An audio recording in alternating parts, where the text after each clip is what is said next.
as people, we're very much into our roles and our routines and our habits. So our roles that are usually valued are ones around being a worker, about it being a spouse, a family member. The habits that you might have, your daily routines, are usually quite sort of set and support your health and well-being, because you can draw quite a lot of esteem from the different roles that you have, the habits that are part of your daily routines. So getting up, going to work, having lunch with colleagues, coming home after work, relaxing with family and friends.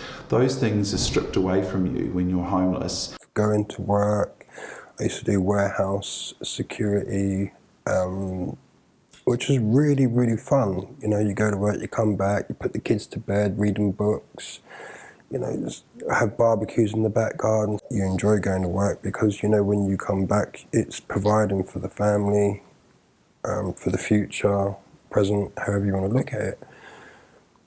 So, yeah, I mean, I had a very good life compared to some people. And the roles that you once had are not recognised. You were seen as someone quite differently than you were when you weren't homeless.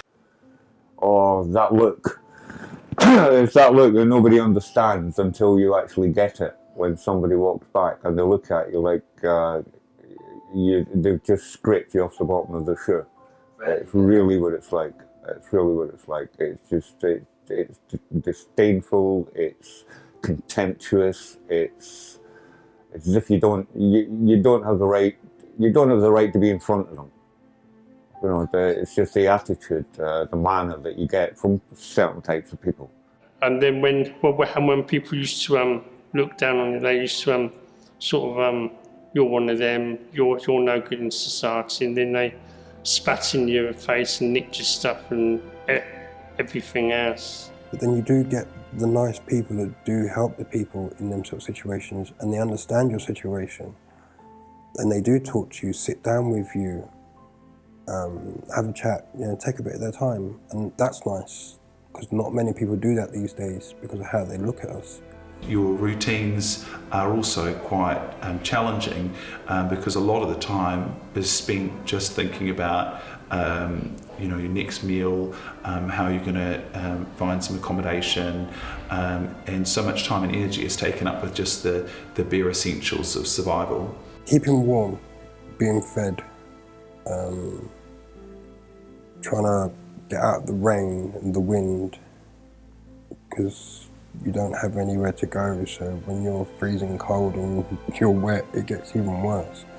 And that can damage your self-esteem and your confidence quite a bit if you let it. I've done it, and when I was out there, I felt suicidal quite a few times. I thought, well, there's nobody out here to help me. But why I didn't do it, I would just think about my kids. I think what the kids can do with and without their dads. So of course I didn't do it. But there's a few times when I wanted to, but I thought no. But I mean, those people don't know you, so you know, who are they to judge? You know, the same thing could happen to them. Yeah. And maybe it should. Just to let them know what it's like to be on the other end of it. What people will look at is the moment of the person on the street without a home, without thinking that perhaps the problem went much further back before then. Everybody on the street, as we know, has their problems. Different people have different problems. Some it's emotional, some it's psychological, but the majority that you meet tend to be either alcohol or drugs. When I started having my breakdown in Clacton, I started using crack cocaine. I wasn't on heroin at the time. When I moved to Hemel, I tried to, because I moved from Clacton to Hemel to try and, you know, clean myself and get back on track. I thought if I get away from everything that was happening, from the baby mothers and so forth that I'd be able to sort myself out. But then my granddad died about a week after I moved to Hemel. So I deteriorated even worse. And I think for me that was the last nail for me that got hammered. And I hit the lowest I could ever go.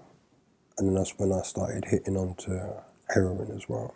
I mean, one of the other challenges, of course, in terms of mental health is that it's the sort of, is it cause and effect in terms of homelessness? Of course, people that are homeless are much more likely to have mental health issues and addiction issues, but the homelessness is not helping. Rough sleeping particularly is traumatic. It can actually cause PTSD, it can cause depression, it can cause anxiety. It's, you know, it's brutal on the streets. You know, people get attacked, people even get urinated on, people get treated as less than human.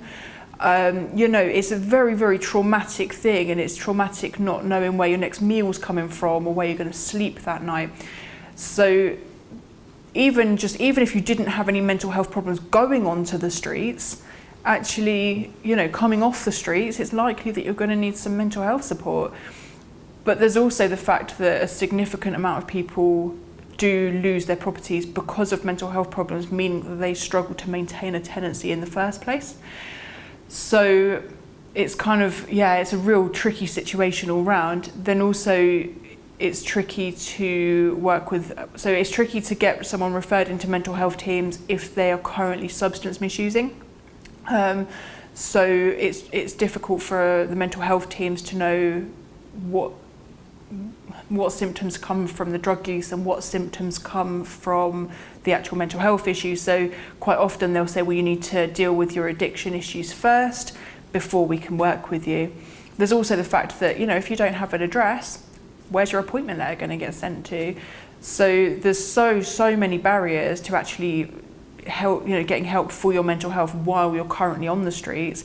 Meanwhile, your mental health might be getting worse and worse because you're on the streets. So it's really difficult. And one of the biggest challenges is that, say, for example, to get the accommodation, someone will have to not be using alcohol and drugs, but it's really difficult to go completely clean when you're living on the streets because it's such a challenging, horrible environment to be in.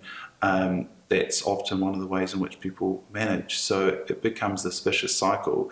You can't get the support until you stop using, but you can't stop using because it's the only way that you're managing in the environment that you're in. So we know that you can't just generate this down and look to blame the individuals and say that person is somehow a problem because they're living on the street. We know that we don't have appropriate income and welfare support for people so they can get their own kind of housings. We know that many of the issues which directly face us on the streets in terms of people living rough, we know that they're not just about individual problems or private troubles. We know that they're also public issues. They also reflect the policies of government, the policies of austerity. Get more from the Open University. Check out the links on screen now.